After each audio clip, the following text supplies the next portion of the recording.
Hello again, and welcome back to the Porterhouse. We've been working here quite a bit the past couple of weeks. Um, I'll be really happy when we get this opening closed up. I have a door for it, and I plan to install the door, reframe the doorway. Also, down here is what I call the pit. It's not the basement. It was an area that was dug out to put a bathroom over what had been a side porch. The bathroom was never installed. What I'm going to do is add a bathroom on the back of the house, which I'll show you in a minute, and have a load of dirt brought in to fill in the pit here. Okay, now we'll move around to the back of the house. Thank you. Hello again. This is the back of the Porterhouse. The Porterhouse only has one bathroom right now upstairs. Obviously, modern houses require at least two bathrooms if they have more than one bedroom, and this one does have that.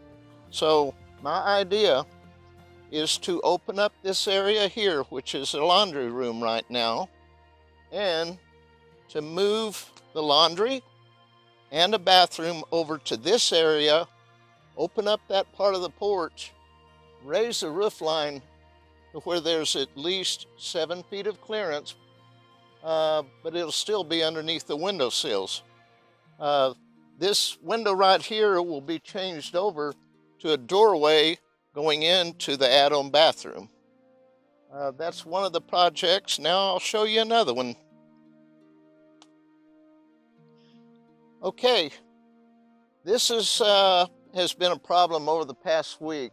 This particular tree, as you can see, it has significant decay or rot on one side of it. All that is left are two primary limbs. There's one going up the center and then one leaning, which unfortunately leans over my neighbor's fence. I had a tree guy come out and take a look. He returned an estimate of $1,000 to take the tree down. And he said $2,500 to haul the pieces away.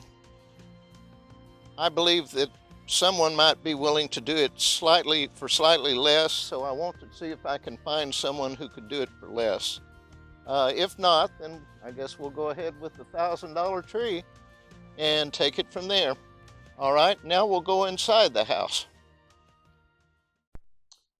Hello again, we're inside the Porterhouse now.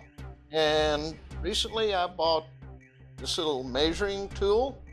It's laser, and it's supposed to be accurate within a 1/16 of an inch over 400 feet.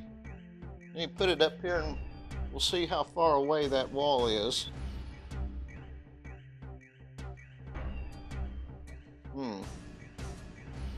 Okay. Again, I just got it this week, so I'm still on a learning curve here. Okay. All right, let's try this again.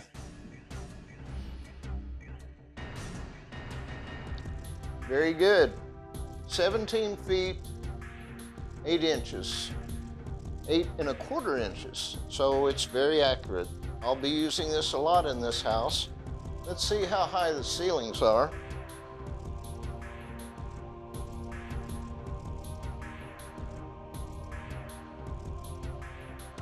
Well, up to the top of the joist, it's 13 feet 6 inches. So now we know how high the ceilings are right here. Now we'll go back into the kitchen and I'll talk about plans for the kitchen in the future. Thank you. Hello, we're in the kitchen now, and apparently this is where the sink was at one time. Probably the only suitable place to put it in the house after we put the kitchen back in it. There's room here for some cabinets, probably a countertop, and this room over here that's behind this wall, I've determined was the original dining room. So that will be a project come in the future. Over here we have the old laundry room, which will be opened up, and I'll put a laundry space in the add-on bathroom that we're going to put here on this end of the house. If I left anything off, you want to go down and see the basement? Let's go take a look at the basement. Thanks. Hello, welcome to the Porterhouse basement. This is not an area I come down into very often, but it's pretty high on our list of priorities. We're trying to get it dry. Over here, there's still some water, although it's about 6 to 8 inches less than it was a couple of weeks ago when we first started pumping out the water. So that's still a work in progress. Looking at the way the house has a central beam, and it's nicely supported by a metal post.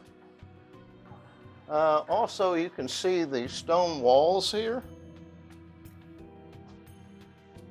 and the careful tool marks that the stonemasons made. There's the old sewer line, goes there and then out. Let's see what else, and we've got shelves here. Lots of trash to be removed still. As I said, this is a work in progress, but it's one we will be working on soon. There's quite a bit of tuck pointing to do inside.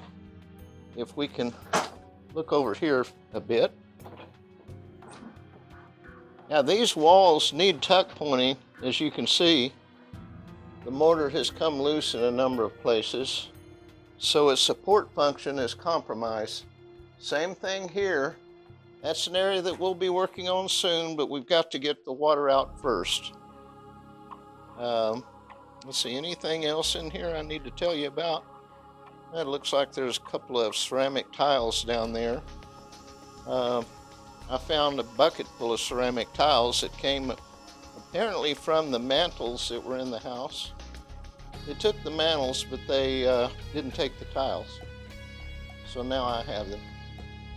Okay, I guess that oh, yeah. Someone did quite a bit of plumbing work here. I don't want to destroy good work, so we'll see what we can do. Obviously, the heater will need to be replaced, so we'll be looking at that pretty soon. But this will be an area we'll be working in during the winter months and see if we can get it dry, and then take care of the things that need to be taken care of. Okay, that wraps it up for the Porterhouse visit today. Hope you'll come back next time, and hopefully I'll have some progress to show you. Oh, yeah, how about upstairs? You want to go upstairs? Oh, okay. Well, next time we will go upstairs, and we'll have it cleaned up, because it still needs to be cleaned up. And I guess we'll have more to tell you the next time. Thank you for tuning in, and be happy. Hello. I decided to show you the front of the house. Not much has changed here, but we have been doing a lot of landscaping work. Over here to the side is the infamous stump. I've been cutting away at that, and I think I can actually take it down and won't need someone to come out with a stump grinder. Also down here, we have uncovered all of the curb. My cameraman and capable helper took that on himself to do that. He did a very nice job. So now this property looks like the adjacent properties with a nice clean sidewalk and curb. We intend to keep that high standard of cleanliness and order throughout this project. So we're still very early in the process. I don't expect that we'll get too busy until probably early spring. And then by that time we should have things going at full speed. I'm still learning a lot about the porterhouse. For one, the earliest owner that I have from 1930 is Earl and Hannah Heidi, Heidy in the deed records, but I suspect it was a Germanic spelling of Heide. So I guess you could legitimately call this a Heidi porterhouse. Still don't have a date for when it was built, but I suspect it's around 1890 based on the architectural details of the house. I don't know if the cameraman can pan down to show, but right here, the sidewalk and steps coming up to the house definitely will need replacement. Kevin Jones, the mayor of Cadiz, also has a concrete construction and landscaping company. I intend to have him come out and take a look at this and give me an estimate, and we'll see if we can get this replaced fairly soon. The steps that go up to the porch, those will be replaced by wooden steps as they were originally. And I guess that wraps it up for the porterhouse this week. Stay tuned. Definitely have more in the future. Thanks for watching.